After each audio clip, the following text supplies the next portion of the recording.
Il est cet autre qui nous ressemble, venu de l'autre bout de l'univers, cet être à la technologie et au savoir qui surpassent les nôtres et lui permettent de traverser l'infini qui nous entoure.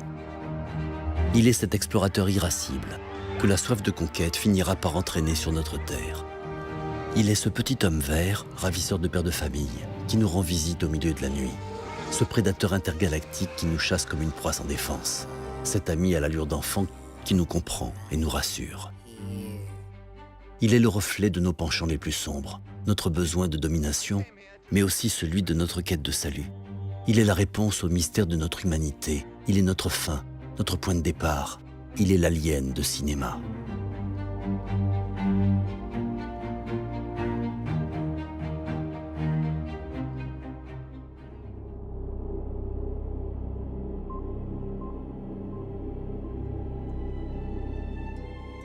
Pour retourner à l'origine de l'alien de cinéma, il nous faut retourner à celle du 7e art et au début du XXe siècle.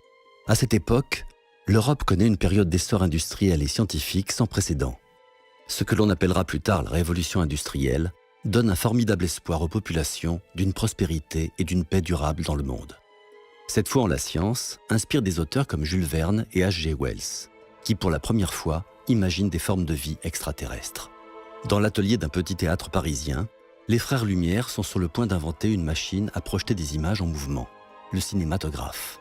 Ce théâtre est alors dirigé par un certain Georges Méliès. La première projection publique s'est passée le 28 décembre 1895 et la veille, Antoine Lumière a invité quelques directeurs de théâtre parisien pour montrer l'invention de ses fils. Méliès y était convié et il a tout de suite vu tout le parti pris qu'il pouvait tirer de cet instrument extraordinaire. Ce qu'il a en tête, c'est de projeter ses films sur la scène de son théâtre. Méliès tourne ses premiers films dès le départ conçus pour remplacer les féeries. Ces petits spectacles drôles, baroques, axés sur la prestidigitation et les acrobaties que l'on montre aussi dans les fêtes foraines. Ces féeries sont centrées sur le trucage. Méliès étend cette pratique au cinéma et devient le père des films de science-fiction et d'effets spéciaux. En 1902, il réalise le premier film où apparaissent des aliens, Le Voyage dans la Lune. Le Voyage dans la Lune, version cinématographique, c'est en fait l'adaptation d'une opérette qui était elle-même l'adaptation du roman de Jules Verne. Ces créatures de la Lune, ce sont des acteurs déguisés, mais de manière vraiment très originale pour l'époque. Et pour cela, il s'inspire du roman d'H.G. Wells, qui était Les premiers hommes sur la Lune. Et Méliès va vraiment s'en inspirer, va proposer des créatures à la fois mi-crustacées, mi-insectes.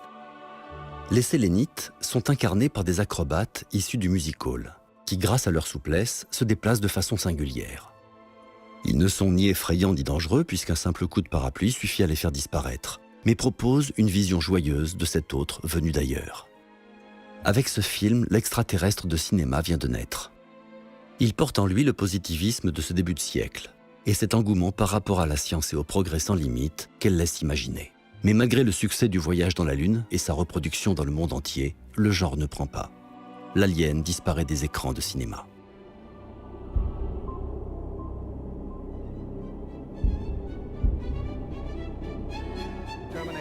Au sortir de la Deuxième Guerre mondiale, le cinéma de science-fiction connaît un véritable essor aux États-Unis.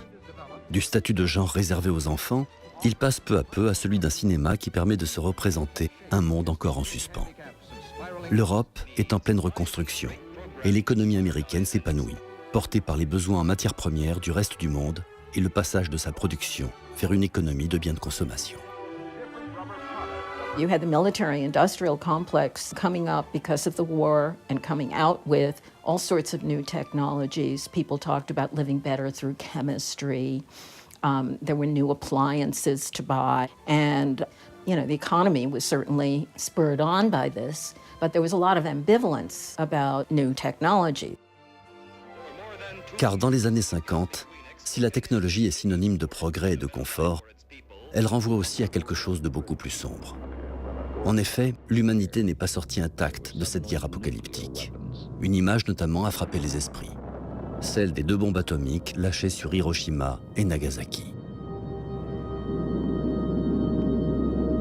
After World War II, there were reverberations in the culture of fear. fear, certainly about the Soviet Union, of the atomic threat, and the fear of global planetary annihilation. Les films d'extraterrestres de cette époque traduisent ainsi ce double rapport, à la fois de fascination et d'une peur profonde d'une troisième guerre mondiale nucléaire qu'inspire alors la technologie. Sur les écrans, les soucoupes volantes se multiplient et deviennent le symbole de cet apocalypse que laisse planer la bombe atomique sur le monde entier à cette période. At the superior intelligence that unleashes its deadly ray.